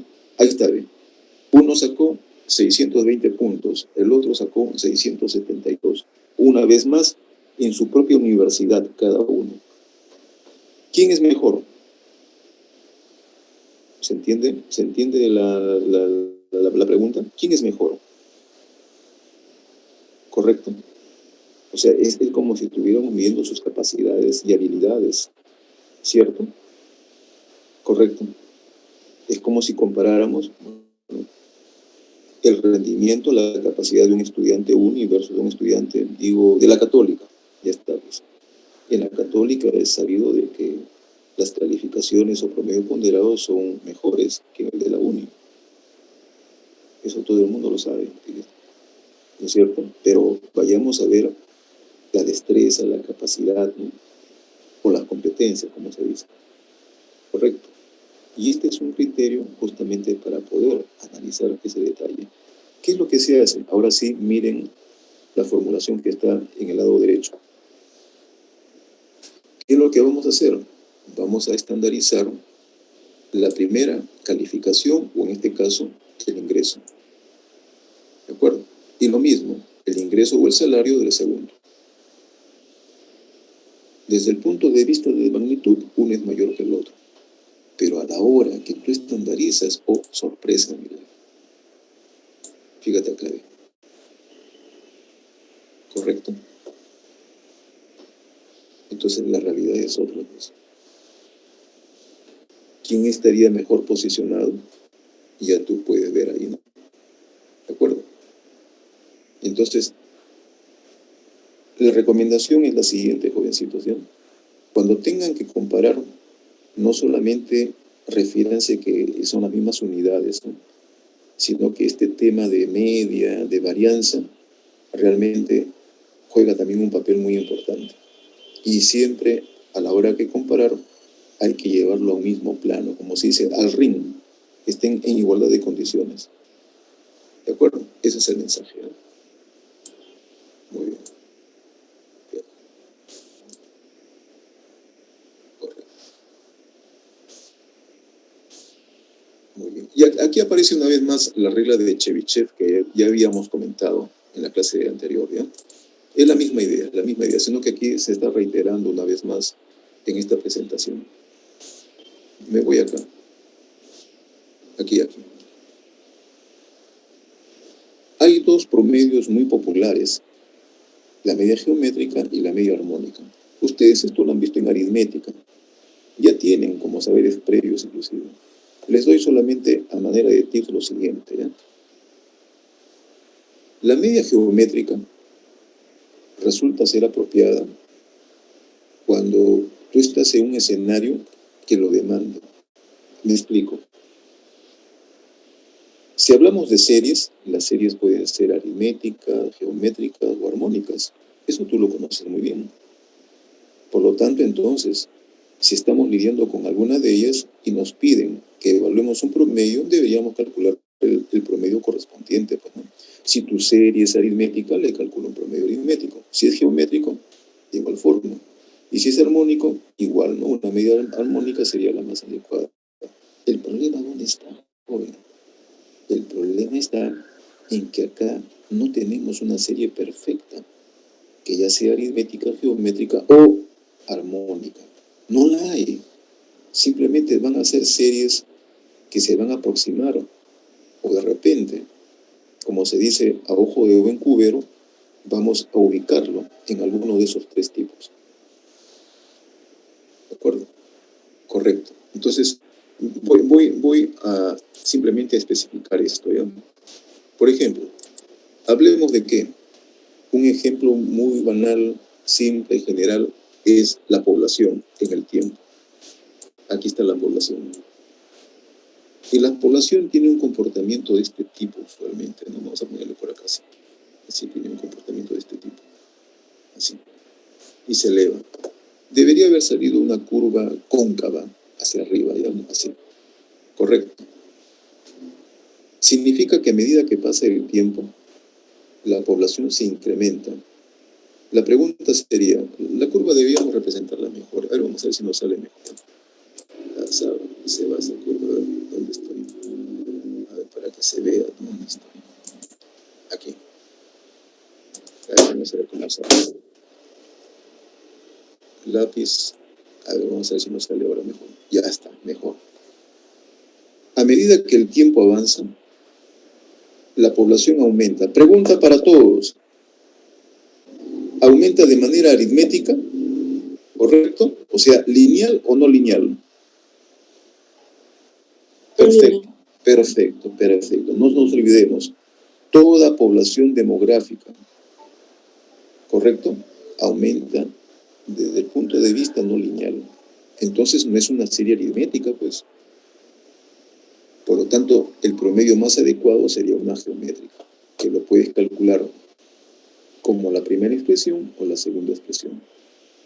Tienes para datos simples y tienes para datos organizados o clasificados con frecuencias.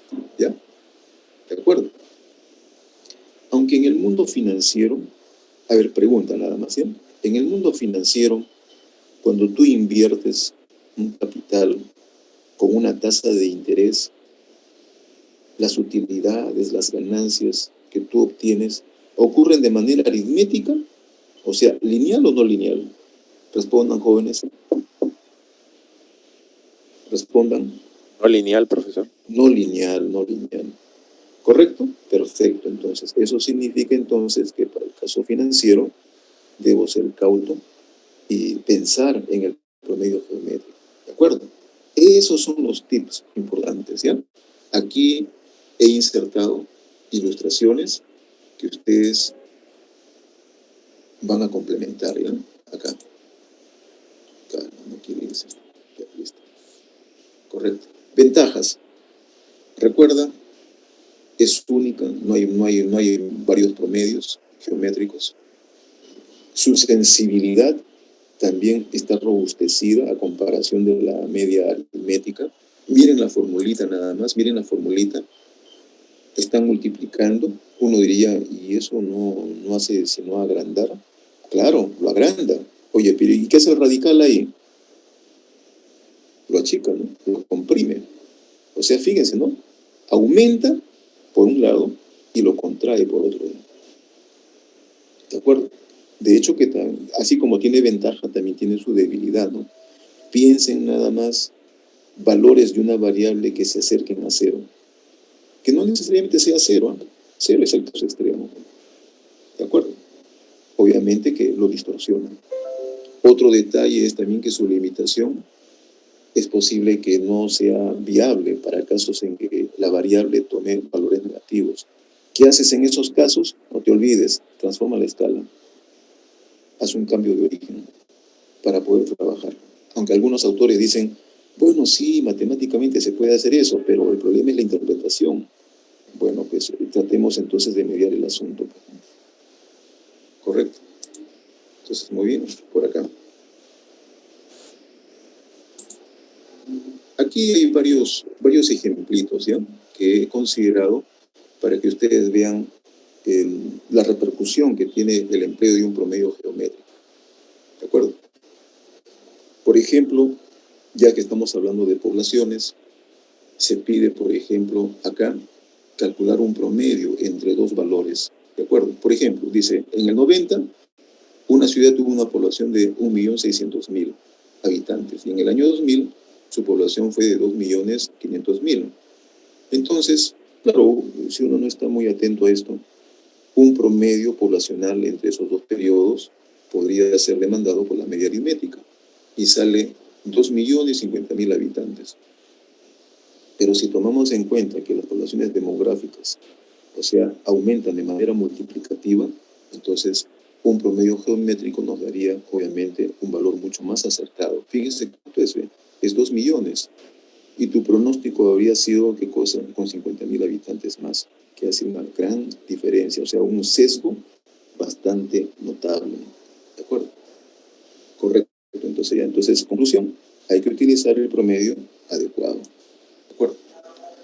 Muy bien. Aquí extraje, para hacer solamente un comentario, extraje este ejemplo de un texto.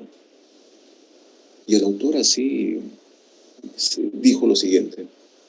Esta serie de datos 3,2, 4 y 6, expresado porcentualmente, correcto, responde a la exigencia de un promedio geométrico.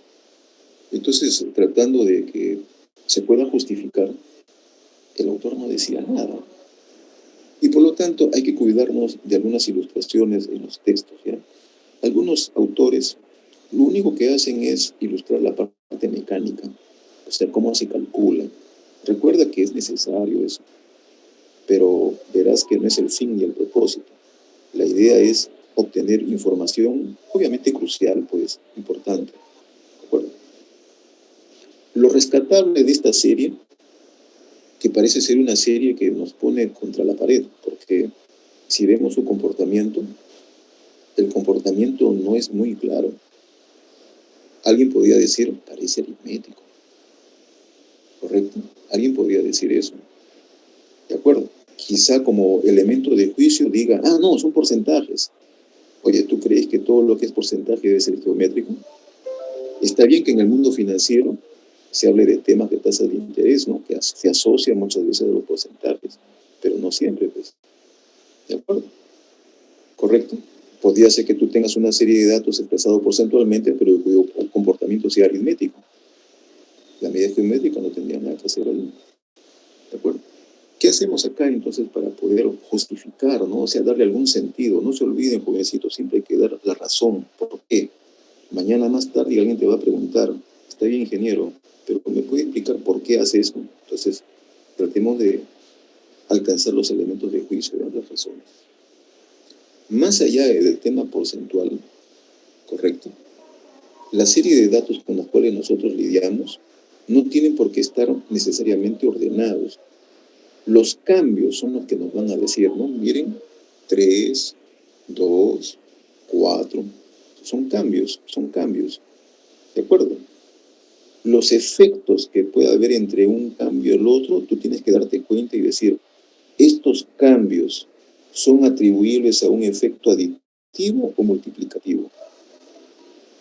Y si tú encuentras, ojo, nunca va a ser exacto, tienes siempre que estar batallando con eso de aproximación, que el cambio a un 6% sugiere que el comportamiento es multiplicativo, es ahí entonces que la medida geométrica resultaría ser la más adecuada. ¿De acuerdo? ¿Correcto? Fíjate que aquí el autor sí lo hizo, comparó un promedio geométrico con un promedio aritmético. Hay una diferencia. Por favor, tú no digas, no, pero se parecen bastante, no pasa nada con eso. ¿Cómo que no pasa nada? Piensa que de repente es la inversión de algún capital y vas a ver que hay un cambio notable en eso. ¿De acuerdo? Correcto. Entonces, no se olviden, por favor, contempla y aprecia el efecto de cambio, si puede ser atribuido a un efecto aditivo o multiplicativo. Si se dispara alguno de esos valores, como que rompe el protocolo, rompe el esquema, se está queriendo ir a una serie, correcto, de tipo no lineal. ¿De acuerdo? Y las series no lineales en este caso la estamos tratando geométricamente. Correcto. Listo. Y este otro ejemplo de otro texto, otro libro, sugería lo siguiente, Esta es una fórmula más conocida para ustedes, eso lo habrán visto N veces, pasa? Que a veces el interés es algo así como interpolar. Lo digo para tratar de encontrar valores entre dos puntos dados, ¿no? Algo así, ¿ya? Muchas veces el analista no se encuentra con datos sueltos o originalmente, sino se encuentra con datos ya resumidos o simplemente datos referenciales, que es el asunto que quiere ilustrar este caso. De ser así, si tú tienes, por ejemplo, un valor al principio del periodo, te dan una tasa de interés compuesto, ¿correcto? Y te especifican la cantidad de periodos, ya. Entonces, con esa fórmula de interés compuesto archiconocida, tú puedes encontrar ahí, dentro de esa formulita, despejando, claro, la media geométrica. ¿De acuerdo? Úsese entonces en un escenario de este tipo, ¿ya? En estos casos. Las ilustraciones, aquí añadí varios casos para que se ilustren. Comento uno de ellos, ¿eh? Como el que estamos viendo aquí en la pantalla. Una empresa registra un crecimiento de sus utilidades en un 25% del primer año al segundo y del 40% al segundo, del segundo al tercer año, un 40%. Ahí están los porcentajes, 25, 40. Correcto. Pregunta, ¿cuál es la tasa promedio de crecimiento del primer al tercer año? Eso se ve en aritmética, ¿correcto? ¿Qué se requiere? El factor de cambio. ¿Cómo lo calculo? Aquí también formulita, ¿de acuerdo? Calculo 1,25, 1,40. Perfecto. ¿De acuerdo? A manera de ilustración, considero una inversión. Pongo utilidades. Es arbitrario esto, ¿ya? Le pongo 100 nada más para visualizarlo. Le aplico el factor de cambio, 125. Le sigo aplicando el factor de cambio a esa cantidad, ¿no es cierto?, de 175, y así sucesivamente si hubiera más casos. ¿De acuerdo? Solamente con esos resultados, jovencitos, si ustedes observan las utilidades, ¿el comportamiento es aditivo o multiplicativo? Respondan, por favor. Por favor, ¿sí? ¿Multiplicativo o aditivo? Multiplicativo. Muy bien. Buen ojo, ¿ya? Multiplicativo. Correcto, entonces estamos yendo en buen camino, ¿ya? Muy bien. Aplico mi formulita ya despejada, correcto, es 1,3229. Ya sabemos que eso hay que quitarle 1 y hemos identificado entonces ahí la tasa promedio de crecimiento del primer al tercer año. Que sea alto o bajo ya dependerá del problema, ¿no? Si el problema me dice, a ver, lograremos una inversión si está por encima del 50% la tasa de cambio. Bueno, como aquí salió por debajo, diremos que no, pues, ¿no? ¿De acuerdo? Y ahí concluye el problema, ¿ya? ¿De acuerdo? También hice la siguiente exploración. Abajito aparece la formulita. Y la formulita que habíamos visto inicialmente. Y pongo los factores del cambio, fíjense. Y me sale lo mismo. ¿Ya? Entonces puedes proceder, así como en el cuadrito, que se ve bonito, o si no con mi formulita que es mucho más directa. Pero no te olvides, es con el factor de cambio. No son con los porcentajes directamente. ¿Correcto? Listo, jovencitos, ¿sí? Ahí hay algunas otras ilustraciones. Paso esto de acá. Y termino con este otro que es la media armónica. ¿Sí? Obviamente es para series no lineales también, pero hay que percatarme cuando una serie es armónica. ¿De acuerdo? Y encontré en un texto, que es lo que les transmito a ustedes, lo siguiente. Este mensaje, de acá. Si los recíprocos de tus datos se desarrollan más o menos, mira que no precisa, más o menos, dice, ¿no?, aproximadamente como una serie aritmética, allá, entonces la media armónica es la más adecuada. Ojo que, claro, es relativo eso, ¿no? Porque ¿quién puede decir que eso no es así de manera tajante? Algunos, como ya decíamos, a ojo de un cubero lo pueden identificar, pero otros Vamos a estar en el limbo, en la duda. Oye, ¿qué pasa acá? No sabemos. Por eso que revisando más la literatura, encontré otro criterio muy interesante, que es prácticamente el decisivo. Vamos a poner acá así. Saquemos a esto, y aunque podríamos haber desplazado. A ver, ¿dónde estoy? Aquí. Ya está, acá. Aquí.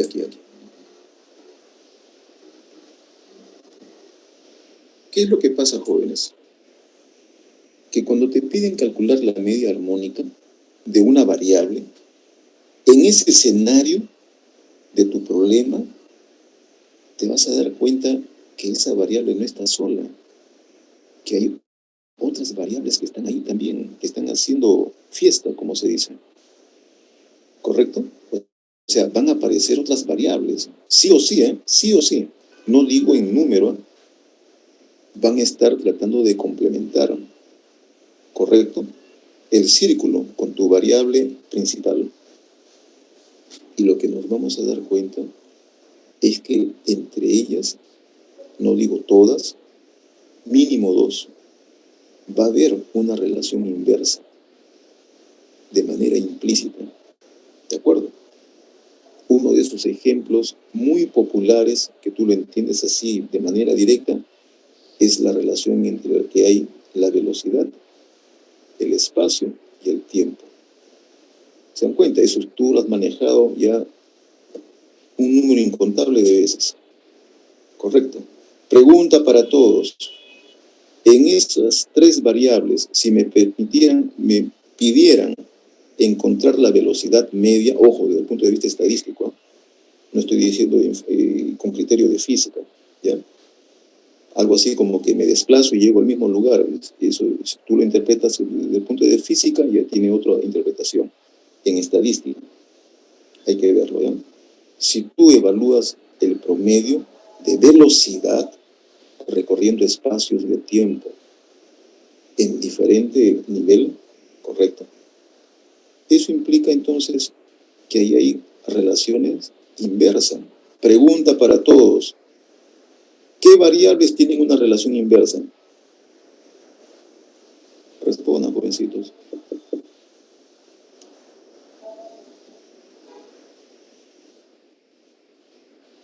La velocidad y el espacio tienen una relación inversa. A ver, ¿quién puede corroborar eso? Pero, muy bien, muy bien. Está bien, jovencito, el comentario. Yo le agradezco que participe porque nos sirve de mucha ilustración para todos, ¿ya? Gracias. Entonces, la velocidad y el tiempo es la que tiene relación inversa. Y eso sería la razón, por favor, no se olviden. Tienen que anotarlo. Ya saben, tienen que comentar su solucionario, su resolución, ¿ya? Y de esa forma estaríamos justificando que para evaluación de las velocidades, correcto, como está en relación inversa con el tiempo, la media armónica es la más adecuada. Ese es el mensaje, jovencitos. Lo último que aparece al final como costo medio tiene la misma interpretación. Lo absorbe, este de acá lo absorbe al final. ¿De acuerdo? Es la misma idea. ¿De acuerdo? Muy interesante eso, jovencitos, ¿sí? Eso es lo que va a marcar diferencia entre un promedio y otro, jóvenes, ¿ya? Miren, esta parte es bien simple, es bien sencilla, fácil de poder identificar, ¿ya? ¿De acuerdo? Y aquí he incorporado una serie de ilustraciones para que tengan ustedes una mayor perspectiva, ¿ya? Solamente me permito un minutito nada más, jovencito, le quito su tiempo, para hacer esta ilustración acá. Ahí está, este de acá, fíjense, jovencito, ¿bien? Bien sencillo, ¿bien? En un centro de salud se calculó que los costos por servicio han aumentado en la siguiente forma. Mira, en un año costaba 43, en otro 46,5, en otro año 49,8 y en otro 53,5. Perfecto. ¿Ya? Está aumentando. Si tú simplemente deduces, hay una variable que es, en este caso, los costos. Ya va una. ¿Me pueden decir qué otras variables hay? ¿Qué otras variables hay? De manera implícita. Por favor, manifiéstense.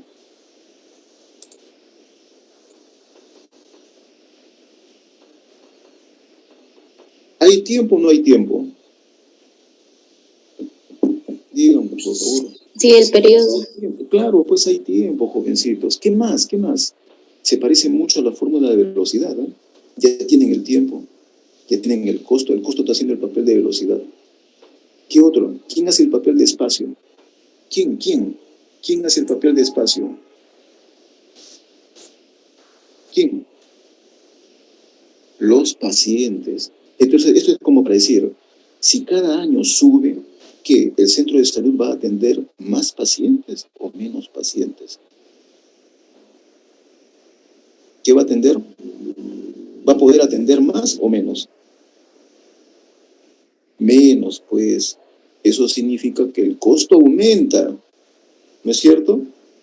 Y la cantidad de pacientes va disminuyendo. ¿Qué relación hay? ¿Directa o inversa? Eso, jovencitos, listo. Y con eso ya tendrías justificado que es la media armónica la más adecuada. Correcto. Ahí he incluido algo más para que hagan una lectura y hay una pequeña comprobación. Aquí hay una comprobación. Muy interesante esa comprobación para que observen el efecto dramático de aplicar un promedio que no es el conveniente. ¿Ve? Por un lado, la media armónica me da el presupuesto de los 4 años. ¿Ve?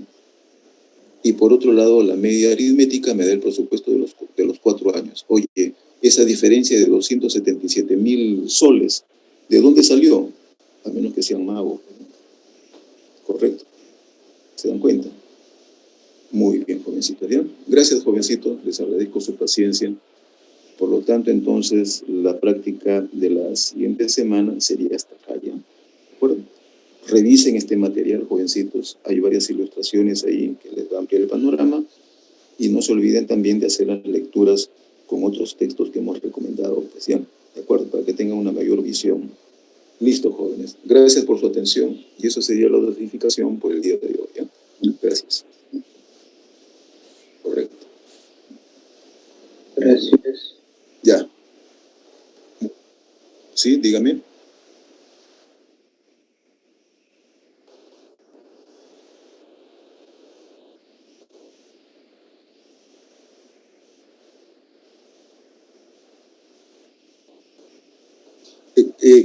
Claro, a eso íbamos, jovencitos. Para no caer en ese dilema de que uno podría, mira, un ejemplo, tu coeficiente de simetría podría salir 0,99 y tú dices, pero está dentro de 1, ¿no es cierto? Y por lo tanto, entonces, debo tomarlo como una distribución simétrica. Eso es una decisión subjetiva. Alguien podría decir, no, pero la experiencia me dice que siempre he obtenido ese valor y mi distribución se ha comportado como casi simétrica. Sigue siendo subjetiva. Formalmente, mejor preferiríamos encontrar un intervalo de clase. Correcto, perdón, un intervalo de confianza, como el que hemos especificado. Y de esa manera, entonces, ver si tu ley teórica, que es asimetría 0, pertenece o no pertenece al intervalito. Y de esa forma decidir la suerte de la distribución. ¿Ya? Esa es la regla, joven, esa es la regla. No se olviden, asimetría de Fisher y coeficiente de apuntamiento del mismo autor, preferible, ¿ya? Y si tengo aún dudas, puedo respaldar con los demás coeficientes de asimetría o apuntamiento y también respaldar con la distribución de áreas que debería tener una distribución normal. ¿Se acuerdan? 68, 95 y 99%. ¿Correcto? Muy bien. Gracias a todos, jóvenes. Hasta luego. ¿Eh? Nos vemos. Ya, muy bien. Hay un jovencito que me está pidiendo habilitación. ¿Cómo se apellida, joven? Por favor. ¿Cómo se apellida? Chávez Grados. Chávez Grados. Ya, voy a tomar nota, ¿ya? Ya. ¿Está matriculado en Orce? Desde ayer. ¿Está matriculado? Sí. Ah, ya, correcto. Ya no se preocupe.